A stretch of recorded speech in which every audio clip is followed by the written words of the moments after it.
The radio crackled to life at 6:47 a.m., shattering the Montana morning silence. Code red, livestock in distress, Sector 7. Jake Thompson's weathered hands gripped the steering wheel tighter as his pickup truck bounced across the golden grassland. 30 years of ranching had taught him that some calls meant life or death. What he found made his blood run cold. A pregnant Brahman cow lay tangled in vicious barbed wire, her swollen belly heaving with labored breaths. Crimson streaks painted the morning grass where the razor-sharp metal had torn through her hide.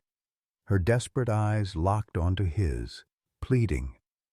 "Lord, have mercy," Jake whispered, stepping from his truck. But it was the massive shadow emerging from the tree line that stopped him cold. A bull, bigger than any he'd ever seen, stood watching, waiting. The cow's breathing grew weaker. Time was running out, and Jake knew this morning would change everything. Leave a like and share your thoughts in the comments along with the city you're watching from now. Let's continue with the story. Jake approached the trapped cow with the careful steps of a man who'd learned respect for wounded animals the hard way.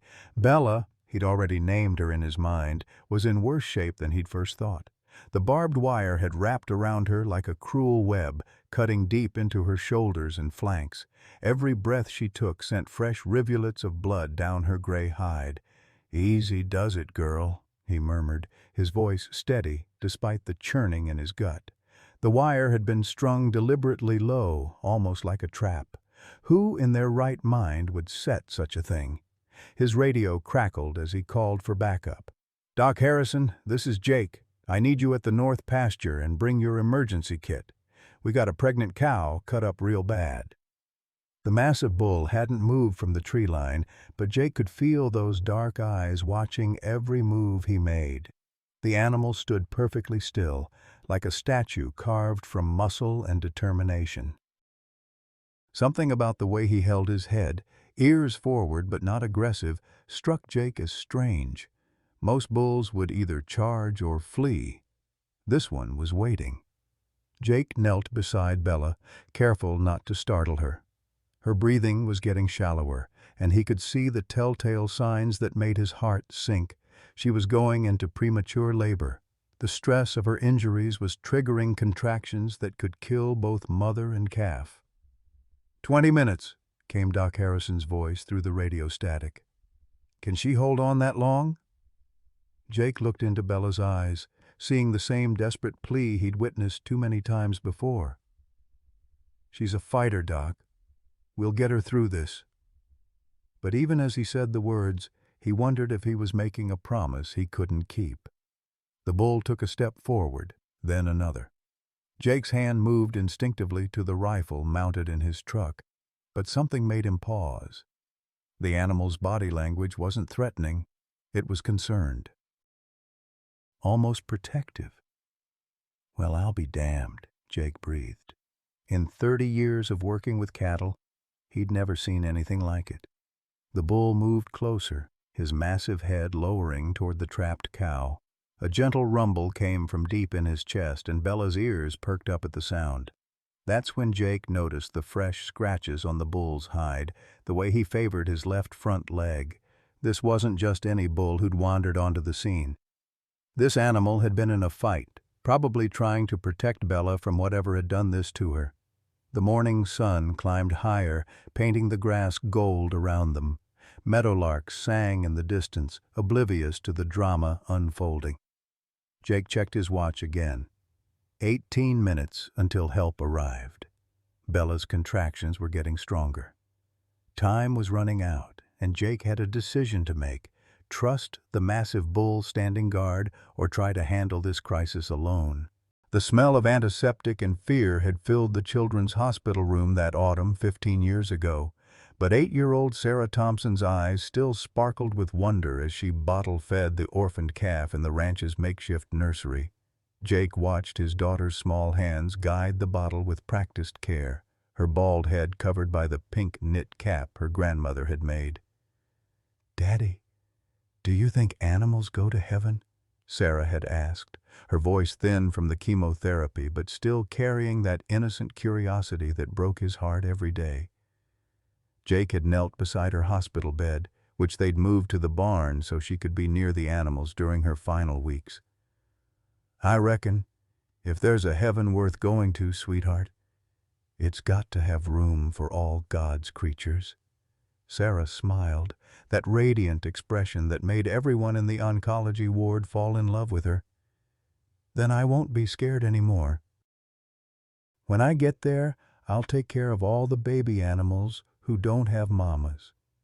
The calf she was feeding, a scrawny little thing whose mother had died during a difficult birth, nuzzled against Sarah's thin arm.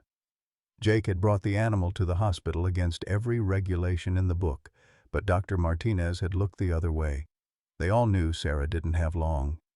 "Promise me something, Daddy," she'd whispered that last night, her breathing shallow and labored. The machines beeped softly around them, marking time that was running out too fast.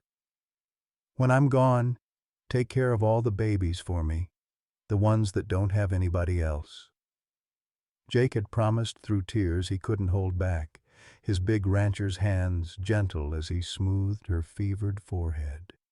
"I promise, baby girl, every last one of them." Sarah had died 3 days later, on a Tuesday morning when the autumn leaves were falling like golden tears outside her window. Jake had been holding her hand, telling her about the calf she'd saved, when she simply stopped breathing. The silence that followed was the loudest sound he'd ever heard. The funeral had been a blur of casseroles and condolences, but Jake remembered standing at the graveside thinking his life was over at 43. Martha, his wife of 15 years, had looked at him across their daughter's small casket with eyes that blamed him for not being able to save their little girl. As if his love should have been enough to cure leukemia. As if wanting something desperately enough could make it true. "I can't do this anymore, Jake," Martha had said 6 months later, her suitcase packed and sitting by the front door of their suburban Denver home. "Every time I look at you, I see her. Every time you try to comfort me, I remember how you promised her everything would be okay, and it wasn't." Jake had wanted to fight for their marriage, but grief had hollowed him out like a dead tree. He'd sold the house, sold his construction business, and bought the ranch in Montana with Sarah's college fund and life insurance money that felt like blood money in his hands. The orphaned calf Sarah had bottle-fed grew up to be a beautiful heifer named Grace.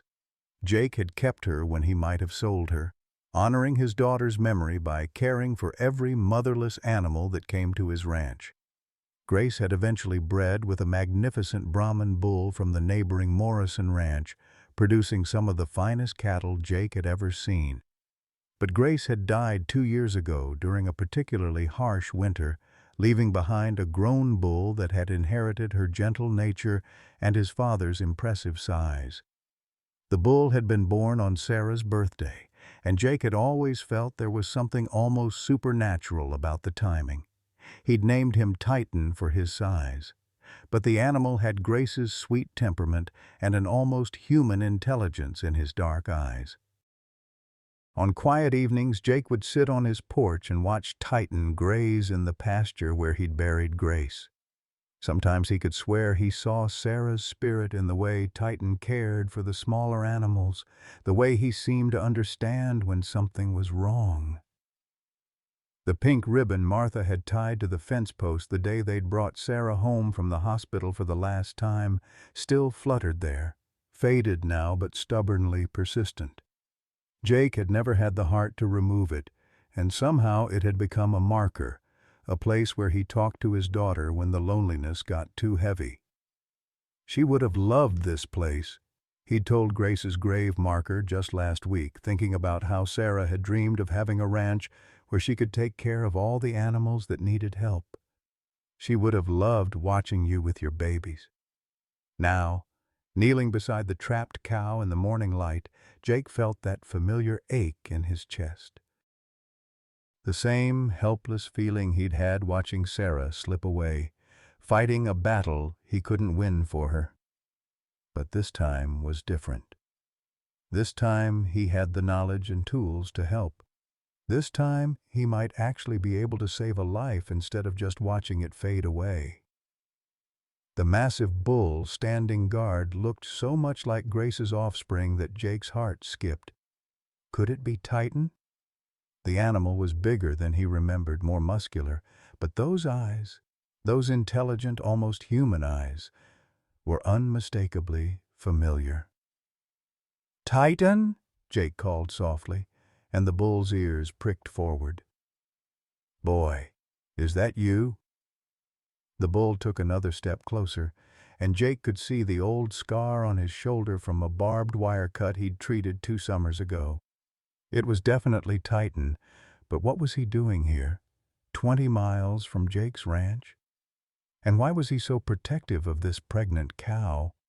As if reading his thoughts, the cow, Bella, turned her head toward Titan and made a soft, lowing sound. The bull responded with a gentle rumble, and suddenly Jake understood. This wasn't just any cow Titan was protecting. This was his mate, carrying his calf. The realization hit Jake like a physical blow. Somehow Titan had found his way to this remote pasture to be with the mother of his child. The same instinct that had driven Jake to move heaven and earth to save Sarah, the same protective love that still made him check on every animal on his ranch twice a day, was driving this magnificent bull to stand guard over his family. "Don't you worry, big fellow," Jake whispered, his voice thick with emotion. "We're going to save them both. I promised Sarah I'd take care of all the babies, and that includes yours." Doc Harrison's dusty Ford pulled up in a cloud of gravel and exhaust, the old veterinarian moving with surprising speed for his 72 years. His medical bag bounced against his hip as he jogged toward the scene, taking in the situation with the practiced eye of a man who'd spent 5 decades treating everything from prize stallions to barn cats. "Sweet Mary and Joseph," Doc breathed, stopping short when he saw Titan standing protectively near the trapped cow. "Jake, you didn't mention we had an audience." "That's Titan," Jake explained, never taking his eyes off Bella's labored breathing. "He's the father. Been standing guard since I got here." Doc's weathered face creased into a frown.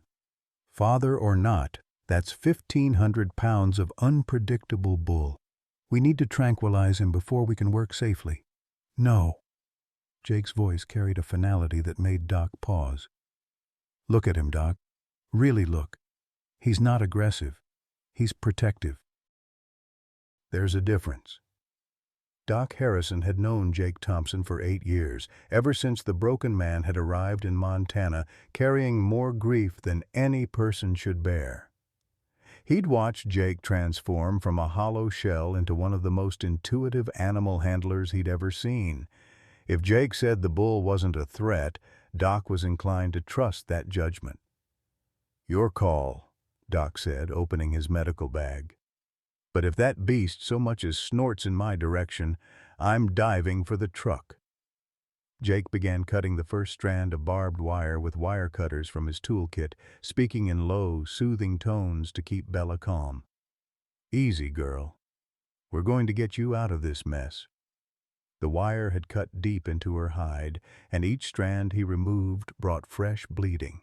But it also brought relief. He could see it in the way her breathing eased slightly with each cut. What amazed Jake was how Titan seemed to understand exactly what they were trying to do. The massive bull positioned himself where he could see Bella's face, making soft, rumbling sounds that clearly comforted her. When Jake needed to work on her left side, Titan moved without being asked. When Doc needed to examine her hindquarters, the bull stepped back to give him room. "In 40 years of veterinary medicine," Doc muttered, preparing a local anesthetic, "I have never seen behavior like this. It's almost like he knows we're trying to help." "Animals are smarter than we give them credit for," Jake replied, carefully extracting a particularly vicious piece of wire from Bella's shoulder. "Sarah always said they understand love even when they don't understand words." The work was painstaking.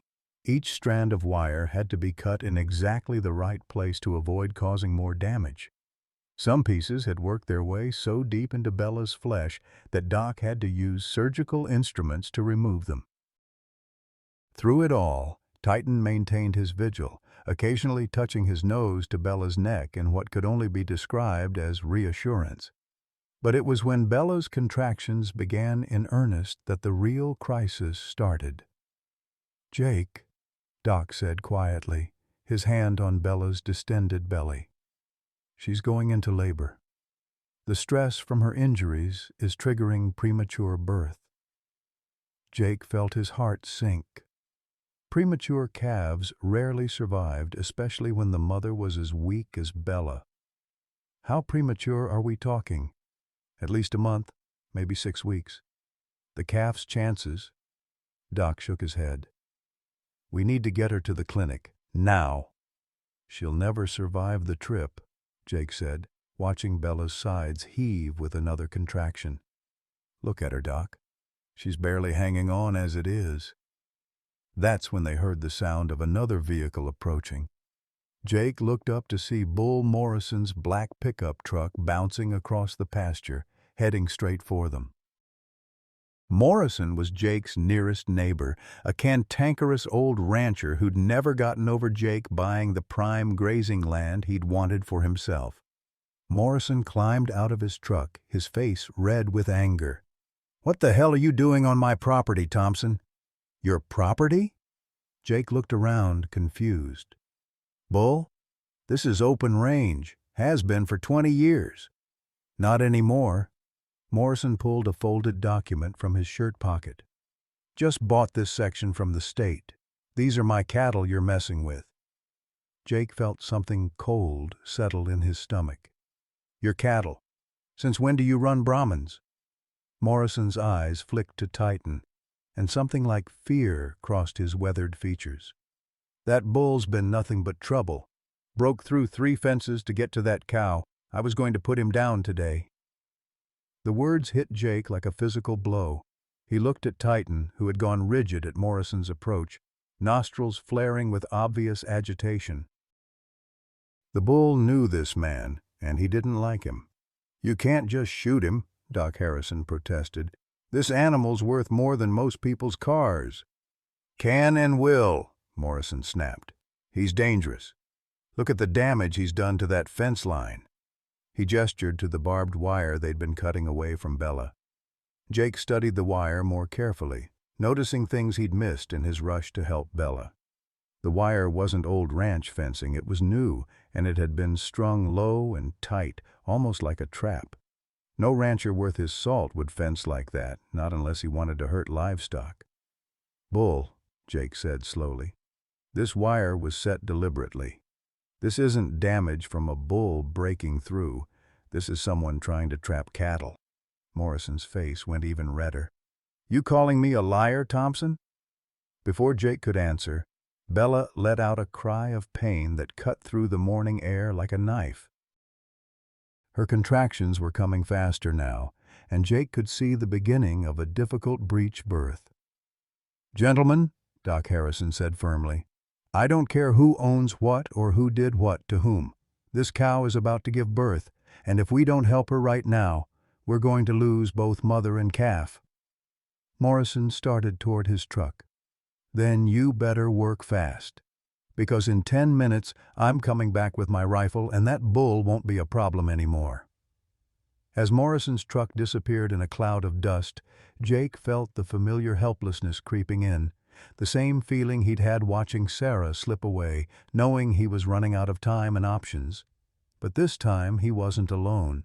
This time he had Doc's medical expertise and, strangely enough, Titan's unwavering determination to protect his family. "Doc," Jake said, rolling up his sleeves, "what do you need me to do?" "Hold her steady," Doc replied, moving to Bella's hindquarters, "and pray, because this is going to get a lot worse before it gets better." Titan stepped closer, as if sensing the increased urgency. His massive presence seemed to calm Bella, even as her labor intensified. Jake found himself thinking about Sarah's words again, about taking care of all the babies who didn't have anybody else. Today, that included a premature calf who hadn't even been born yet, and a bull who was about to become a father under the worst possible circumstances. The clock was ticking, and Jake Thompson was determined not to fail another family on his watch. The truth hit Jake like a sledgehammer to the chest when Doc Harrison pulled out his tablet to check Bella's microchip identification. The small device beeped softly as it scanned the chip embedded between her shoulder blades, and the information that appeared on the screen made Jake's blood run cold.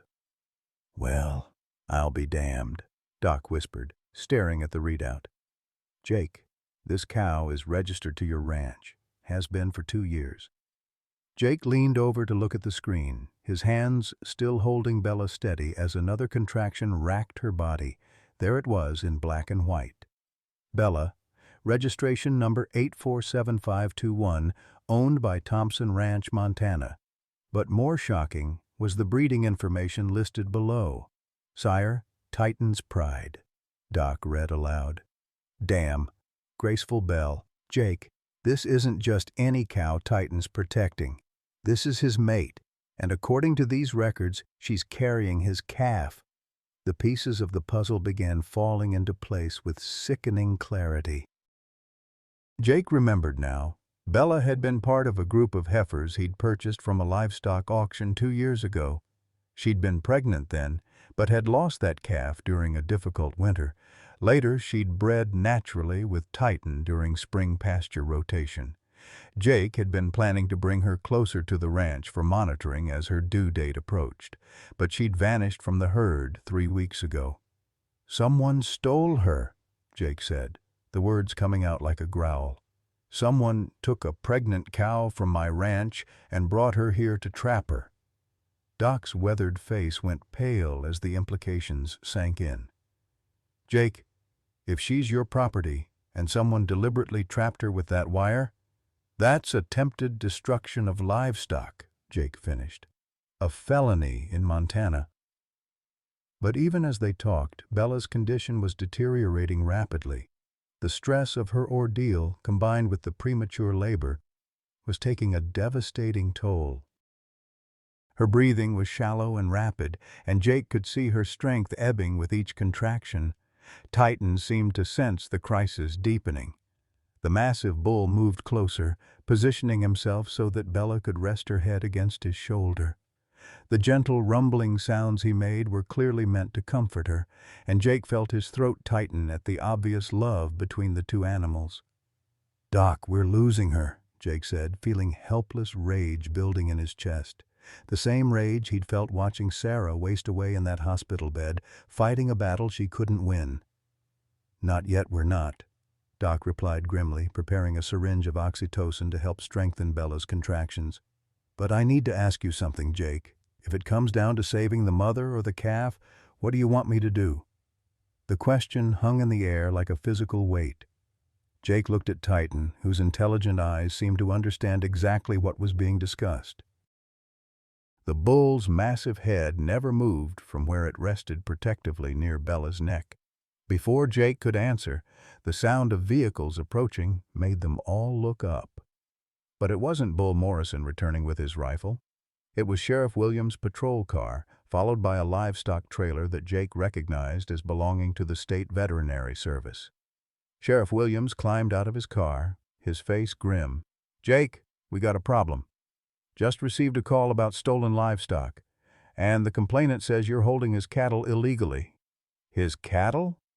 Jake felt his temper flare. "Tom, run that chip scanner again. This cow belongs to me, and I've got the papers to prove it." As Doc ran the scanner a second time, confirming Bella's ownership, Sheriff Williams examined the barbed wire they'd cut away from her body. His expression grew darker with each piece he inspected. "This wire's been set deliberately," he said finally. "Nobody fences like this by accident. This is a trap, pure and simple." The state veterinarian, Dr. Sarah Chen, approached with her own medical equipment. Jake's heart lurched at her name, Sarah, but he pushed the emotion aside. There would be time for grief later. Right now, Bella needed all the help she could get. "How long has she been in labor?" Dr. Chen asked, immediately moving to examine Bella's condition. "About an hour," Doc Harrison replied. "Premature, maybe 6 weeks early. The calf's in breech position, and we're dealing with significant trauma from the wire injuries." Dr. Chen's examination was swift and thorough. When she finished, her expression was grave. "We need to do an emergency cesarean section right here in the field. If we try to move her, we'll lose them both." Jake felt the world tilt around him, the same words he'd heard 15 years ago when Sarah's condition had deteriorated beyond what the hospital could handle. The same desperate last-ditch effort to save a life that was slipping away despite everyone's best efforts. But then Titan did something extraordinary. The massive bull, who had been standing guard throughout the entire ordeal, suddenly moved to position himself as a windbreak on Bella's left side. Without any guidance from the humans, he lowered himself to the ground, creating a natural shelter from the morning breeze that had been chilling the makeshift surgical site. "I've never seen anything like this," Dr. Chen breathed, staring at Titan in amazement. "It's almost like he understands what we're trying to do." Sheriff Williams was equally stunned. "In 20 years of law enforcement, I've seen a lot of strange things, but I've never seen an animal voluntarily assist in a medical procedure." Jake knelt beside Titan's massive head, looking into those intelligent dark eyes. "You know what's happening, don't you, big fellow? You know we're trying to save your family." Titan's response was a gentle snort and a slight nod of his head, a gesture so human-like that it sent chills down Jake's spine. In that moment, Jake understood that this wasn't just about saving livestock. This was about honoring the promise he'd made to Sarah, about protecting families and fighting for life even when the odds seemed impossible. The sound of another approaching vehicle interrupted his thoughts. Bull Morrison's black pickup was barreling across the pasture, and Jake could see the rifle rack mounted in the rear window. "Tom," Jake said quietly to the sheriff, "you might want to handle this one. I don't think I can be objective right now." Sheriff Williams nodded, moving to intercept Morrison's truck before it reached the medical site. Jake could hear raised voices, Morrison's angry protests mixing with the sheriff's calm but firm responses. But his attention was focused on Dr. Chen, who was preparing to make the first incision. "Jake," she said softly, "I need you to hold Bella's head still. This is going to be rough, and I need her as calm as possible."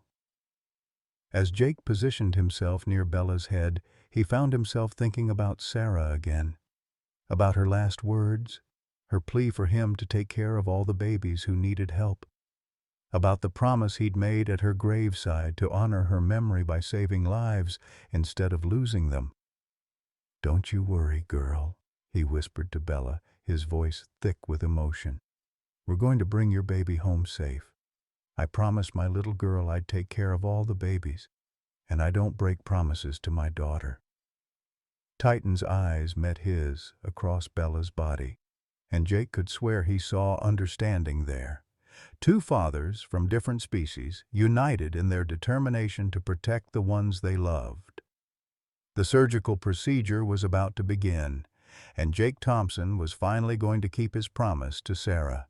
Dr. Chen's scalpel made the first careful incision through Bella's hide as Jake held the cow's head steady, whispering soothing words that seemed to calm both mother and the massive bull standing guard. The morning sun had climbed higher, casting long shadows across the pasture where this desperate drama was unfolding. Every few seconds, Jake's eyes would dart toward the confrontation between Sheriff Williams and Bull Morrison, their raised voices carrying across the grassland. Present, 8:15 a.m. "Easy, girl," Jake murmured as Bella's breathing became more labored. "We're almost there." Dr. Chen worked with precise efficiency, her hands steady despite the unconventional operating conditions. the metallic scent of blood mixed with the sweet smell of prairie grass, creating an oddly poignant atmosphere for what might be either a miracle or a tragedy. Titan had positioned himself perfectly to block the wind, his massive body creating a natural windbreak that kept dust and debris away from the surgical site. But more than that, his presence seemed to have a calming effect on Bella that no amount of medical sedation could have achieved. The bond between these two animals was so obvious, so profound, that it made Jake's chest tight with memories. "Jake, I need you to help me here," Dr. Chen called urgently. "The calf's in a difficult position. We're going to need to work together to get him out safely." Flashback. 15 years ago, October. The memories came flooding back as Jake worked alongside the veterinarian, his hands following her instructions with the muscle memory of desperation. He was suddenly back in that sterile hospital room, watching Dr. Martinez explain why they couldn't operate on Sarah's latest tumor. "The cancer has spread too far," the oncologist had said, his voice gentle but unforgiving. "Surgery at this point would cause more suffering than healing. We need to focus on keeping her comfortable." Jake had wanted to rage, to demand second opinions, to drag his daughter to every specialist in the country. But Martha had already accepted the inevitable, her face pale with a grief that had been building for months. "How long?" Martha had asked, her voice barely a whisper. "Days. Maybe a week if we're fortunate." Sarah had been sleeping when they returned to her room, her small hand curled around the stuffed cow Jake had bought her at the hospital gift shop. Even in sleep, she looked fragile, like a bird with broken wings trying to remember how to fly.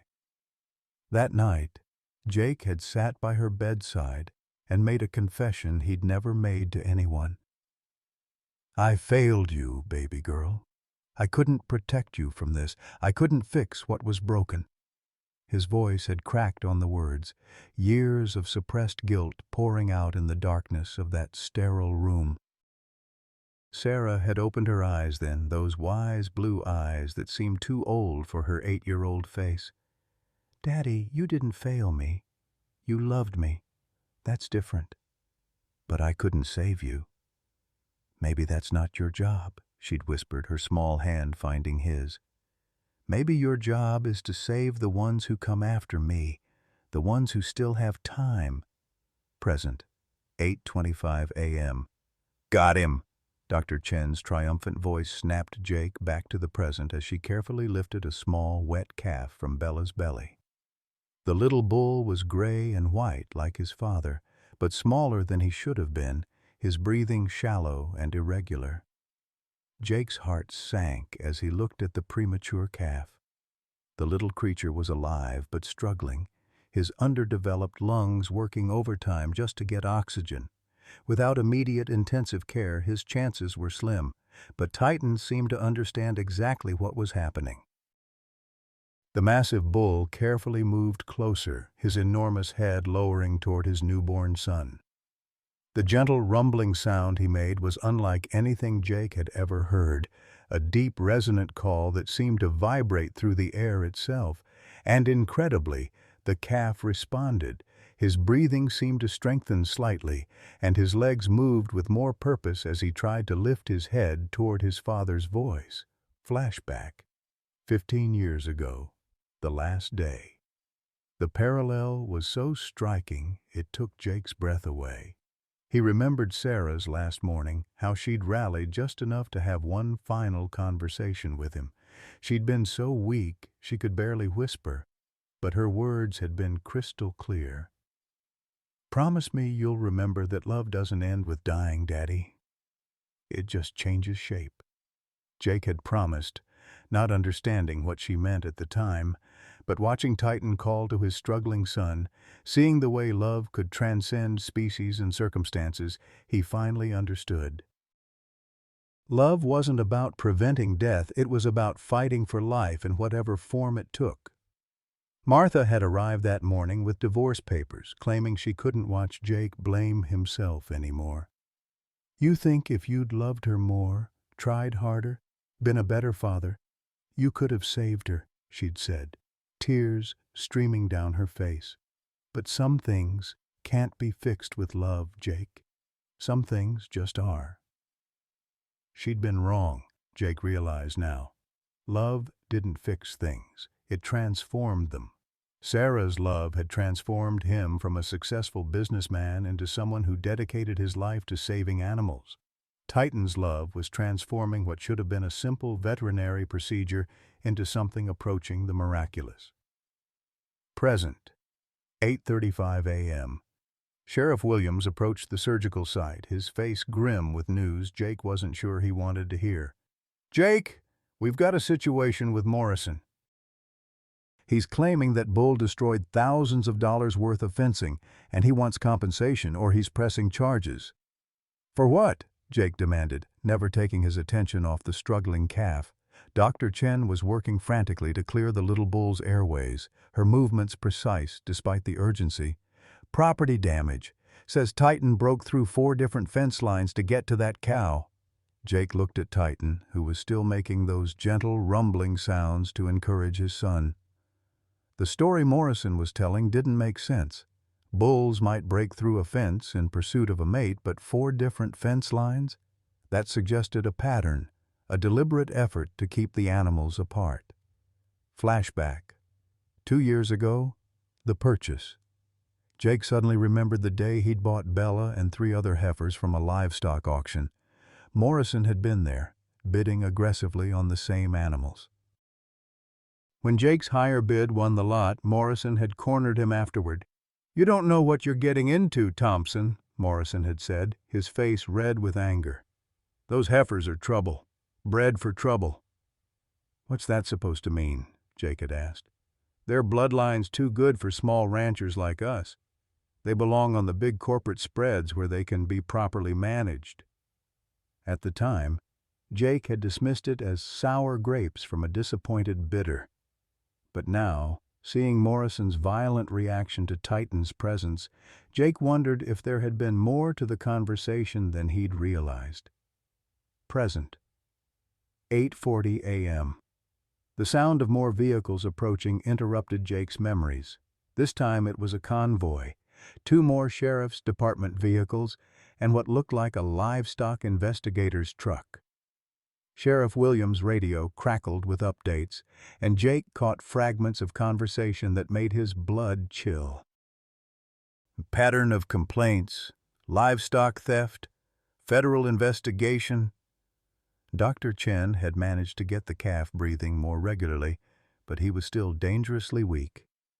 "Jake, we need to get this little guy to the clinic immediately. He needs oxygen support and IV fluids, or we're going to lose him." But even as she spoke, Bella began showing signs of surgical complications. Her breathing became labored, and Jake could see her strength fading rapidly. The trauma of her injuries, combined with the stress of premature labor and emergency surgery, was taking a toll her body couldn't handle. "We might lose them both," Dr. Chen said quietly, her hands working to control internal bleeding that was proving more severe than anticipated. That's when Titan did something that would haunt Jake for the rest of his life.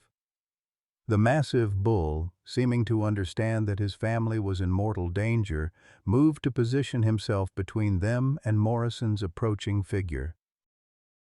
His posture changed completely, no longer the gentle father encouraging his son, but a 1,500-pound wall of protective fury. The confrontation that had been building all morning was about to reach its breaking point, and Jake realized that the truth about Morrison's involvement in this tragedy was darker than any of them had imagined. The past and present were colliding in ways that would change everything. And Jake Thompson was about to learn that some promises to the dead require a lifetime of keeping. The morning air crackled with tension as Bull Morrison stormed across the pasture, his weathered face twisted with rage and something else, something that looked disturbingly like panic. Jake could see the hunting rifle cradled in Morrison's arms, the same .30-06 Winchester that every rancher in Montana used for putting down injured livestock. but the way Morrison held it, with his finger already near the trigger guard, suggested this wasn't going to be a mercy killing. "Get away from my bull, Thompson!" Morrison shouted, his voice carrying across the grassland like a death knell. "That animal's destroyed my property for the last time." Sheriff Williams stepped between Morrison and the medical site, his hand resting on his service weapon. "Bull, you need to lower that rifle right now. We've got people trying to save lives here." "Lives?" Morrison's laugh was bitter and harsh. "That monster's cost me thousands of dollars in damages. 4 fence lines destroyed, 3 head of cattle injured, and God knows how much in lost grazing time. I'm putting an end to this today." Dr. Chen never looked up from her desperate work on the struggling calf, but Jake could see her hands trembling slightly as she tried to establish an IV line in the tiny vein. The newborn's breathing was becoming more labored by the minute, his underdeveloped lungs fighting a battle they weren't equipped to win. "Morrison, you're not thinking straight," Jake said, trying to keep his voice calm while his heart hammered against his ribs. "This cow belongs to me. I've got the registration papers and the microchip data to prove it. If anyone's committed a crime here, it's whoever set that wire trap." Morrison's eyes darted to the coils of barbed wire they'd cut away from Bella, and Jake caught a flicker of something that might have been guilt, but it was quickly replaced by defensive anger. "You can't prove I had anything to do with that wire," Morrison snarled. "This is open range country. Could have been anybody." That's when Jake noticed something that made his blood run cold. Morrison's boots were covered in fresh mud, but it was the wrong color. Red clay instead of the black soil that dominated this area. Jake's mind flashed back to the creek bottom on Morrison's property, where that distinctive red clay was the only place you'd find it for miles around. "You son of a bitch," Jake breathed, the pieces falling into place. "You didn't just set the trap. You moved her here. You stole Bella from my ranch, brought her to this remote spot, and set that wire to hurt her." Morrison's face went pale, but his grip on the rifle tightened. "You can't prove any of that." "Can't I?" Sheriff Williams had been listening to everything, and his expression had grown progressively grimmer. "Bull, we found tire tracks leading from this site straight back to your property. Deep ruts that suggest you were hauling something heavy in a livestock trailer." The federal livestock investigator who'd arrived with the convoy stepped forward, his badge gleaming in the morning sun. "Mr. Morrison, we've been tracking a pattern of livestock theft and insurance fraud across 3 counties. Your name has come up in connection with several suspicious claims." Morrison's panic was visible now, sweat beading on his forehead despite the cool morning air. "This is all speculation. You've got no real evidence." But Jake was remembering more details, pieces of a puzzle that painted an increasingly ugly picture. "The auction where I bought Bella 2 years ago. You were bidding against me. You knew her bloodline, knew she was worth more than I paid, and when Titan kept breaking through your fences to get to her, you saw an opportunity." Dr. Chen's urgent voice cut through the confrontation. "Jake, I'm losing the calf. His oxygen saturation is dropping fast, and I can't stabilize him without proper equipment." Jake looked down at the tiny bull struggling for life on the makeshift surgical table, then at Bella, whose breathing was becoming increasingly shallow as post-surgical complications set in. 2 lives hanging in the balance, while Morrison stood there with a rifle, ready to destroy the father who was trying so desperately to protect his family. That's when Titan made his choice. The massive bull had been standing perfectly still during the human confrontation, but now he moved with surprising speed and intelligence. Instead of charging Morrison, which would have given the rancher justification to shoot, Titan positioned himself directly over his newborn son, creating a living shield between the calf and the rifle. The message was unmistakable. If Morrison wanted to shoot the calf, he'd have to go through the father first. "Look at that," Jake said softly, his voice filled with wonder despite the crisis. "He knows exactly what's happening. He's protecting his son." Morrison raised the rifle, his hands shaking with rage or fear. "I don't care what that animal thinks he's doing. He's dangerous, and I'm putting him down. Bull Morrison, if you so much as point that rifle in the direction of those animals, I will arrest you for threatening to destroy evidence in a federal investigation," the livestock investigator said firmly. "Lower your weapon now." But Morrison was beyond reason. Years of failed schemes, mounting debts, and watching his neighbors prosper while he struggled had finally pushed him over the edge. The rifle came up to his shoulder, the barrel swinging toward Titan's massive form. That's when Jake made a decision that would haunt him for the rest of his life. Without thinking, he threw himself between Morrison's rifle and Titan's position, his arms spread wide to shield both the bull and the struggling calf beneath him. "If you want to shoot them, Bull, you'll have to shoot me first." Time seemed to freeze. Morrison's finger was on the trigger, his face contorted with rage and desperation. Sheriff Williams was drawing his service weapon, shouting commands that seemed to come from very far away. Dr. Chen was working frantically to save a calf who might die anyway, while his mother lay bleeding from surgical complications that could kill her within minutes. And in the middle of it all stood Jake Thompson, a man who'd lost his daughter to a disease he couldn't fight, now facing down a rifle to protect an animal family that reminded him of everything he'd failed to save. "You don't understand," Morrison said, his voice cracking with emotion. "I needed the insurance money. The bank was going to foreclose next month.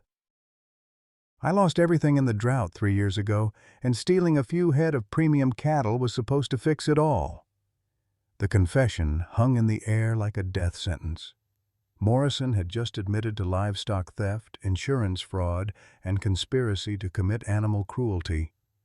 But more than that, he'd revealed the desperate circumstances that had driven him to such extremes. "Bull," Jake said quietly, his hands still spread wide. "I understand desperation. I understand losing everything that matters to you. But this isn't the way. Put down the rifle, and we'll figure something out." For a moment, it seemed like Morrison might listen. His shoulders sagged, and the rifle barrel dipped slightly. But then the newborn calf let out a weak cry from beneath Titan's protective stance, and something in Morrison snapped. "Too late for figuring anything out," he said, bringing the rifle back up. "Too late for all of us." Jake could see Morrison's finger tightening on the trigger, could feel death approaching like a cold wind across the prairie. In that moment, he thought of Sarah, of the promise he'd made to protect all the babies who needed help. If he died today, at least he'd die keeping that promise. But he wasn't the only one who'd made a promise. Titan, the gentle giant who'd been standing guard over his family all morning, suddenly let out a roar that shook the ground beneath their feet. It wasn't the sound of an animal in distress. It was the battle cry of a father defending his young, a sound that came from the deepest part of his soul. The confrontation was about to reach its deadly climax, and Jake Thompson was about to learn that some battles are worth dying for even when victory seems impossible. The rifle shot cracked across the Montana morning like thunder, but it wasn't Morrison who pulled the trigger. Sheriff Williams' warning shot into the air, shattered the deadly standoff, the sharp report echoing off the distant hills and sending prairie dogs diving for their burrows. Morrison's hands jerked with surprise, his own rifle swinging wild as the shock wave of sound broke his concentration. "Drop it, Bull! Drop it now!" William shouted, his service weapon trained on Morrison's center mass. "This ends here." But Morrison wasn't finished with his confessions. The stress of years of financial ruin, combined with the realization that his schemes had finally caught up with him, broke something fundamental inside the desperate rancher. Instead of surrendering, he began talking, rambling really, as if the words had been building pressure inside him for decades. You want to know the truth, Thompson? Morrison's voice cracked with hysteria. Your precious daughter didn't die from cancer. She died because of me. Jake felt the world tilt sideways. The morning sun seemed to dim, and the sound of Dr. Chen working frantically to save the newborn calf faded to a distant buzz. What did you say? Morrison's laugh was ugly, broken. 15 years ago, I was running cattle on the land that borders the state highway. Your wife and daughter were driving home from one of those hospital visits, and that little girl saw my prize bull caught in a drainage ditch. She made your wife stop the car. The rifle in Morrison's hands was shaking now, but whether from fear or adrenaline, Jake couldn't tell. Sheriff Williams had his weapon trained on Morrison, but the range was too close for a clean shot that wouldn't risk hitting Jake or the animals. Sarah got out of the car to help, Morrison continued, his words tumbling over each other. Just a little thing in a pink hat, trying to free a 2,000-pound bull from a muddy ditch. But the animal panicked when she got close, thrashed around, and sent her flying into the barbed wire fence. Jake's legs felt like they might give out. You're lying. Am I? That little cut on her arm from the barbed wire, the one that got infected, that brought the fever that compromised her immune system right before her final round of chemotherapy? That cut happened on my property because of my bull, and I never said a word to anybody. Dr. Chen's voice cut through Jake's shock. Jake, I need help here. The calf's going into respiratory failure. But Jake couldn't move, couldn't think beyond the devastating revelation Morrison had just dropped on him. Sarah's final infection, the one that had ultimately taken her life, hadn't been a random complication. It had been caused by a preventable accident on Morrison's property, an accident the man had covered up for 15 years. The doctors said the infection lowered her white blood cell count, Jake whispered, the medical details coming back to him with horrible clarity. They said it made the cancer more aggressive. If I'd told the truth back then, she might have lived, Morrison said, tears streaming down his weathered face. But I was already struggling financially, and I knew a lawsuit would destroy me, so I kept quiet and let your little girl die.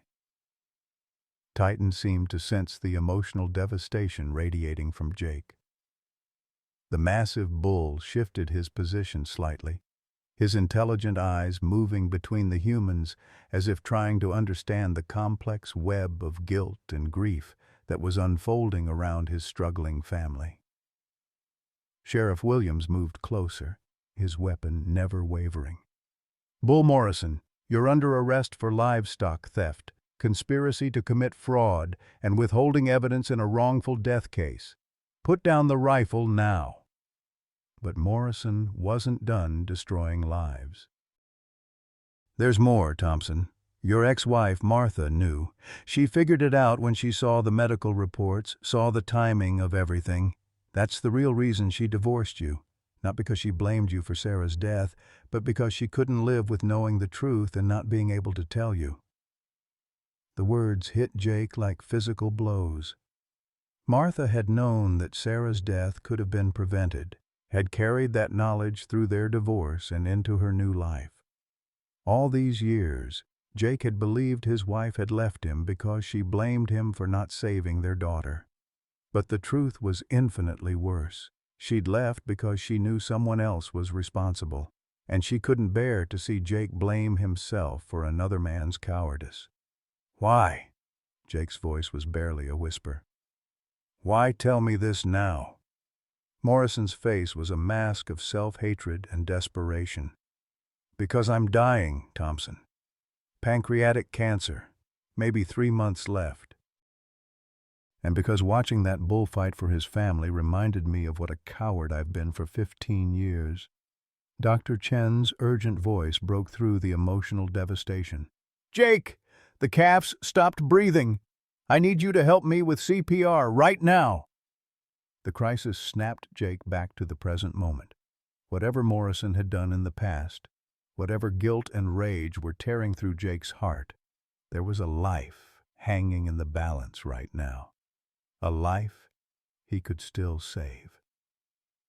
Jake dropped to his knees beside the tiny bull, his hands following Dr. Chen's instructions as they worked together to resuscitate the newborn.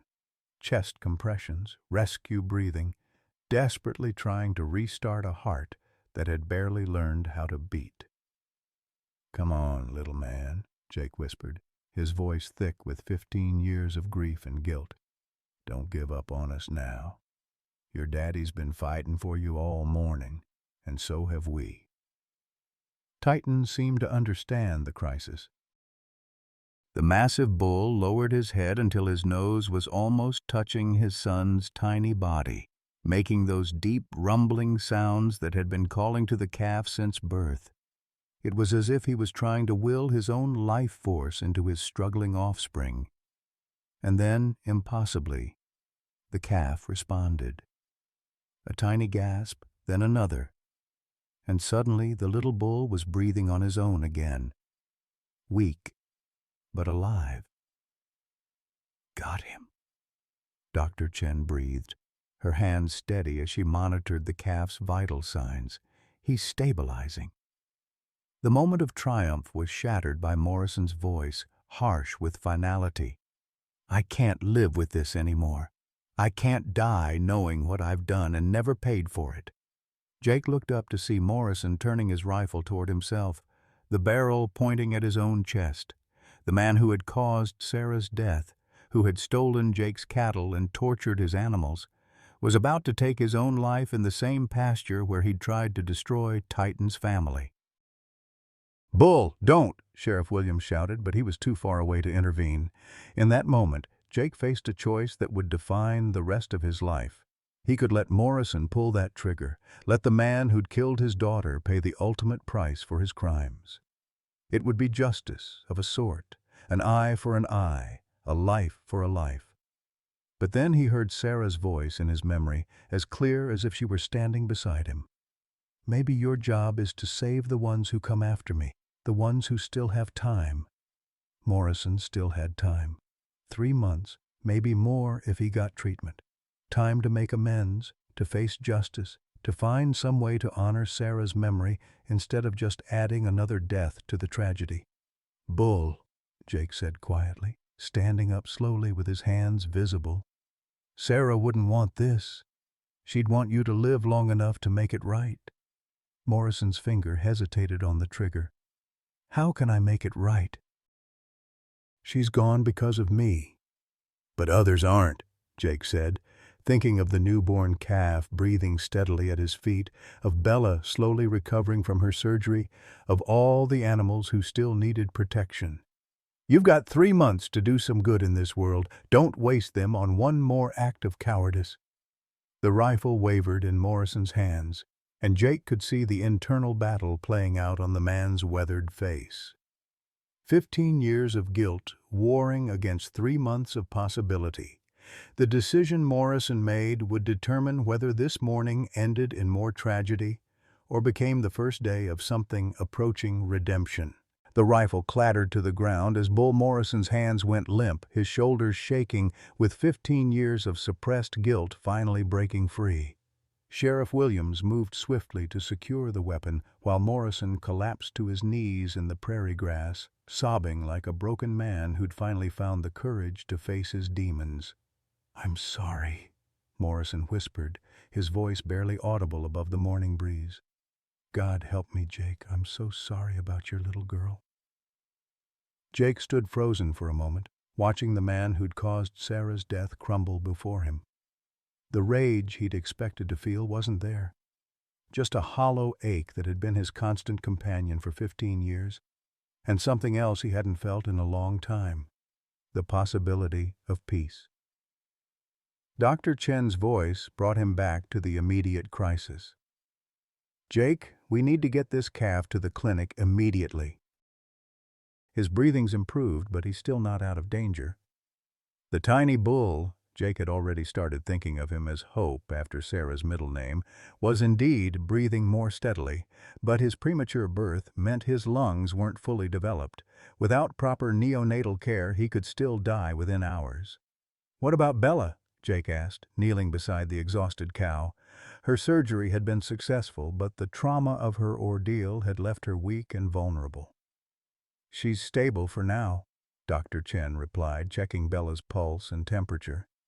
"The bleeding stopped and her vital signs are improving, but she'll need close monitoring for the next 24 hours. Titan had never moved from his protective position beside his family. The massive bull seemed to understand that the immediate danger had passed, but he remained vigilant, ready to defend his mate and newborn son if necessary. When Jake approached, Titan's dark eyes met his with what could only be described as gratitude. "You did good, big fellow," Jake said softly, reaching out to touch Titan's massive shoulder. "You saved them both." The federal livestock investigator was already on his radio, coordinating with the state veterinary service to arrange emergency transport for Hope. Within minutes, a specialized veterinary ambulance arrived, equipped with the neonatal intensive care equipment the premature calf would need. As the veterinary team carefully loaded Hope into the mobile ICU, Titan became agitated for the first time all morning. The bull followed the stretcher as far as he could, making distressed vocalizations that clearly expressed his reluctance to be separated from his son. "It's okay, Titan," Jake said, placing a calming hand on the bull's flank. "They're going to take good care of him. You'll see him again soon." Dr. Chen paused in her preparations to address Jake's concern. "Actually, there's precedent for allowing the sire to visit during recovery. Stress can significantly impact a premature calf's healing, and the father's presence might actually be beneficial." 6 hours later, Jake found himself in the most unusual setting of his ranching career, sitting in a veterinary clinic's neonatal unit, watching a 1,500-pound bull gently nuzzle his son through the bars of a specially modified stall. Hope was breathing on his own now, though he still needed supplemental oxygen. The sight of the tiny calf struggling to stand on wobbly legs while his massive father encouraged him with soft rumbles was something Jake knew he'd remember for the rest of his life. Martha arrived that evening, her face pale with the knowledge that her secret had finally been exposed. Jake's ex-wife looked older than her 53 years, worn down by 15 years of carrying guilt that wasn't hers to bear. "I should have told you," she said without preamble, standing awkwardly in the clinic's waiting area. "Every day for 15 years, I should have told you the truth about what Morrison did." Jake studied the woman he'd once loved, seeing the pain she'd carried all these years. "Why didn't you?" "Because I was angry," Martha admitted, tears streaming down her face. "Angry at Morrison for being a coward, angry at the system that let him get away with it, and angry at you for blaming yourself when it wasn't your fault.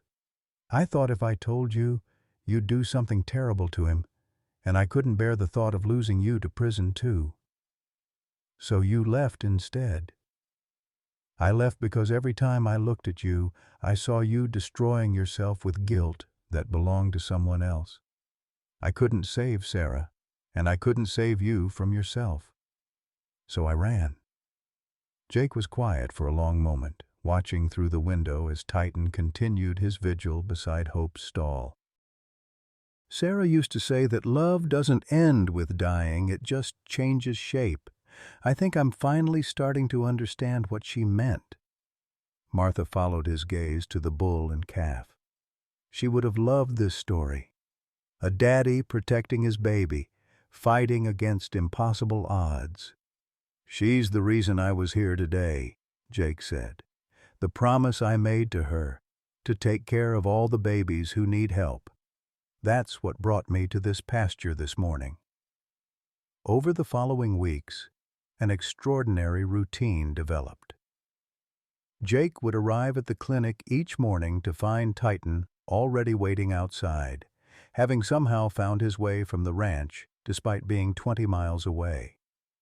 The veterinary staff had given up trying to keep the bull away and instead created a special visiting schedule that allowed him supervised access to his son. Hope grew stronger each day, his premature lungs developing the capacity they needed to survive.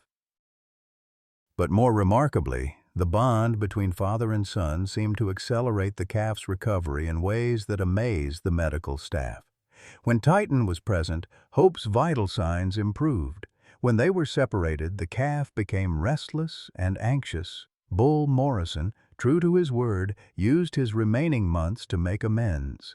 He confessed to his crimes, cooperated fully with the federal investigation, and used his knowledge of livestock theft operations to help authorities break up a multi-state ring of cattle rustlers. More importantly, he established a fund for families dealing with childhood cancer, using the sale of his ranch to create a foundation in Sarah's name. 3 months after that morning in the pasture, Morrison died quietly in a hospice facility. His last words, a request that Jake forgive him. Jake attended the funeral, not for Morrison, but for the possibility of redemption that even the worst among us might find if given time and courage. Hope was strong enough to return to the ranch by then, though he remained smaller than normal calves his age. Titan never left his son's side during those first weeks home, teaching him to graze, protecting him from the other cattle, and continuing the gentle, rumbling songs that had called Hope back to life that first morning. The story of the bull who saved his family spread far beyond Montana. Visitors came from across the country to see Titan and Hope, and Jake found himself reluctantly famous as the rancher who'd risked his life to protect an animal family. He used the attention to promote Sarah's foundation and to educate people about the intelligence and emotional complexity of livestock. On the first anniversary of Hope's birth, Jake stood in the same pasture where the drama had unfolded. The barbed wire was long gone, replaced by proper fencing that would never harm another animal. A small memorial stone marked the spot where Hope had taken his first breath, engraved with Sarah's favorite quote, "Love doesn't end with dying, it just changes shape." Titan and Hope grazed peacefully nearby, the bond between them as strong as ever. Bella had recovered completely and was pregnant again, this time with twins that would be born under much happier circumstances. Martha had returned to Montana and was slowly rebuilding her relationship with Jake. They weren't husband and wife anymore, too much had happened for that, but they were finding their way back to friendship, united by their shared love for Sarah's memory and their commitment to the foundation that bore her name. As the sun set over the Montana grassland, painting the sky in shades of gold and pink that reminded Jake of Sarah's favorite colors, he felt something he hadn't experienced in 15 years. Peace. Not the absence of grief that would always be with him, but the presence of purpose. "You kept your promise, Daddy." He could almost hear Sarah's voice on the evening breeze. "You saved the babies. You saved them all." Jake smiled, watching Titan guide Hope toward the water trough with the patient care of a devoted father. Sometimes the best families aren't the ones you're born into, but the ones that choose to love you back. And sometimes, if you're very lucky, love really can transcend every boundary that divides us. In the end, that was Sarah's greatest gift. Not the promise she'd extracted from him, but the understanding that love, in all its forms, was the only thing that truly mattered. Whether it was a father's love for his daughter, a rancher's love for his animals, or a bull's love for his family, it was all part of the same endless, unbreakable chain that connected every living thing. The Lord worked in mysterious ways, Jake's grandmother used to say. And sometimes those ways had 4 legs and hearts big enough to teach humans what love really meant. Friends, if you've made it this far in Jake and Titan's story, you know what it means to love so deeply it hurts. Maybe you've lost a child, a grandchild, or watched helplessly as someone you cherished slipped away despite your best efforts. Maybe you've carried guilt that wasn't yours to bear, or wondered if the love you gave was ever enough. Jake's journey reminds us that love doesn't end with goodbye. It transforms into something bigger, something that reaches across species and generations to heal wounds we thought would never mend. When that mighty bull stood guard over his struggling son, he showed us what we've always known in our hearts. A parent's love is the strongest force on earth, whether we walk on 2 legs or 4. Sarah's wisdom rings true for all of us facing our golden years. Our job isn't to prevent every heartbreak, but to love fiercely while we can and trust that love to change shape when we're gone. Sometimes God's greatest angels come disguised as gentle giants with 4 legs and hearts bigger than our understanding. That's the miracle Jake discovered, and it's the miracle waiting for each of us when we choose love over fear, hope over despair. Share with us, what gentle giant in your life, human or animal, taught you the true meaning of unconditional love? Have you ever witnessed a moment where love transcended words and touched something deeper in your soul? Your stories matter, and we'd love to hear them in the comments below.